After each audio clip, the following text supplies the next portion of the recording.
ये बात कोई 1970 की है। मैंने 1972 में बीए पास किया था। उसके बाद मैं नौकरियों की ट्राई कर रहा था। 70 में भी मैं बड़ी पढ़ाई के खर्चे के लिए तैयारियां कर रहा था। तो मैंने कई जगह कोशिश की कि मैं कैसे चल मैंने ये वहम फैमिली का भी ख़त्म करना चाहता था कि विकलांगों को नौकरी नहीं मिलेगी।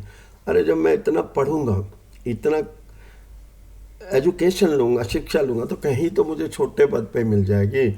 तो आखिर में मेरे दोस्त ने और मैं सलाह की, यार ये नावलें बहुत चल रही थी, उपन्यास गुलशन नंदा की, उसकी लोग रिक्शा पे बैठे बैठे पढ़ते थे। लेडीज़ किचन में सब्जियां बनाते हुए सब्जी सड़ जाती थी पर नावल चलती रहती थी। हमें भी शौक आया नावल लिखे। मैंने एक नावल लिखी, रिश्ता। उसके अंदर कई प्रकार के रिश्ते थे। वहाँ एक डाकू है, एक वो कैसे रोड के समाज में आता है, कैसे उसके ऊपर अत्याचार, ये सारी उसके अंदर थी। वो तो पढ़ने से, अगर किसी को चाहिए हो तो मैं उसको व्हाट्सअप कर ना भेज दूंगा व्हाट्सअप पे।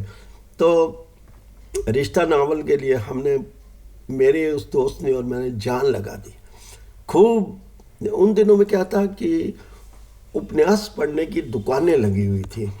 सिर्फ लोग किराए पे अपने एक रात के लिए, दो रात के लिए वो पढ़ते थे। शौक बहुत था। मेरे क्षेत्र में मेरा उपन्यास जो था रिश्ता बहुत चला, बहुत लोगों ने पढ़ा। कई लेडीज़ ने कहा, कई जगह मुझे विशेष मिली, कई जगह मेरे से विचार किया, आप कैसे लिखा था, आपने किस तरीके। मैंने कहा देखो, मैंने कोई उपन्यास नहीं पढ़ा, मेरे अंदर की जो घटनाएं मुझे चला रही थी, मुझे बता रही थी, उसके ऊपर मैंने ये उपन्यास लिखा। वहाँ से लिए वो डायलॉग जो मेरे अंदर कामयाब होकर चल रहे थे, वो मेरे जख्म जो मुझे निराश कर रहे थे। 1972 को जब मैं आया तो नौकरी कोई अच्छी मिलने की बजाय जा रहे थे, धक्के खा रहे थे हम। पहली जो मैंने दिया था इंटर, मारुति में दिया, संजय गांधी उसके अंदर सीढ़ियों पर चढ़ रहा था, तो उसने एकदम मना कर दिया, नहीं हमें नहीं चाहिए। तो बड़ी निराशा थी जहाँ जहाँ मतलब जा रहे थे। तो उस समय मैंने संजय गांधी को देखा था, पर हर मुझे लगा हर नेता, हर लीडर एक जैसा ही होता है। तो ये किताबें बाहर भी जाना शुरू होगी, विदेशों में जाना शुरू होगी। कई हवाई जैसे जा रहे हैं, विदेश जा रहे हैं, किताब साथ लेके जा रहे हैं पढ़ते हुए। तो मुझे विदेशों से लेटर भी आने लगे। फिजी कंट्री में मेरे बहुत लेटर आए। खैर उसके ऊपर मैं आपको सेपरेट की बताऊंगा कि वहाँ मैं कैसे मशहूर हुआ और कितना मशहूर हुआ। अच्छा, उसके बाद हमारे हिंदुस्तान से बहुत यंग मैन जो पढ़ने वाले जो कहा, उनके लेटर आए।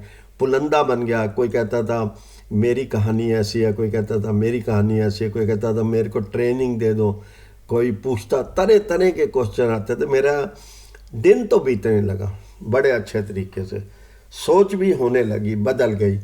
अब मुझे कालापन नहीं था। मैं एक दूसरा उपन्यास लिख रहा था, उसको भी मैं बताऊंगा आपको, लिख रहा था। पर उसके अंदर सोच, फिर हम इस तरीके से आगे चलने की सोच रहे थे। पर ये रोटी नहीं दे सकता था, क्योंकि एक जो चढ़े हुए राइटर हैं, वो चढ़े हुए ही राइटर हैं। उनकी किताबें तो नाम देखते ही पढ़ लेते हैं, चाहे वो बोगस हो। अच्छा, इस तरीके से हमने बहुत देखा, सोचा, विचार किया, बहुत आगे विचार तक गए, पर हमें कुछ मिला नहीं। हमने कहा कि यार नौकरी करेंगे, इसमें 100-125 रुपये इनके चक्कर काटो, पहले किताबें दे के जाओ, फिर किताबें लेने आओ, फिर पैसे मांगने जाओ, आज नहीं कल, आज नहीं कल, इस किस्म से सारे बहाने जा। हमने मेरठ से रखा, मेरठ, दिल्ली या दूर दूर तक जो हमारे बंदे जा रहे थे, फिर इतना हमारा पैसा लग जाता था। सबसे बड़ी बात है, इस किताब को छापने के लिए हमने सिंडिकेट बैंक रिवाड़ी से एक 2000 का लोन लिया था। उसको यह पता नहीं 10 या 12% पे, मुझे अब याद नहीं है। हमने पहला लोन इसी के लिए लिया था। उसको उतारना भी हमारे लिए कुछ कठिन हो गया था, क्योंकि इतनी ट्रैवलिंग करके, इतने भत्ते दे के एक किताब के लिए कौन जाएगा। अच्छा, हमने फिर कोशिश की जो व्हीलर एंड कंपनी, पर सवाल यह था कि एक तो हैंडीकेपनेस, दूसरे नौकरी नहीं, तीसरा पैसा बहुत कम आ रहा है और परेशान कर रहे हैं। इसलिए हमने नावल के बिजनेस को अलग करने की सोची। हमने देखा इसको साइड में रूटीन में अपनी ज़िंदगी को करने के लिए, बस सबसे पहली दौड़ आप नौकरी में रखो। नौकरी बहुत ज़रूरी है। जो